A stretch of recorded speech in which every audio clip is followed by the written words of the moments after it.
I prophesy to 10 people that are online. Whatever the enemy stole from you, your enemies in form of uncle, auntie, your enemy in form of friend, your enemy in form of a mother, father, I don't know. By the efficacy of this prayer, all that they stole from you, I command it under 24 hours. Let it be returned back to you.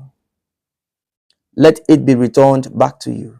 Spiritually, I command them to return it back to you. In the name of Jesus Christ. Congratulations. You've gotten it back.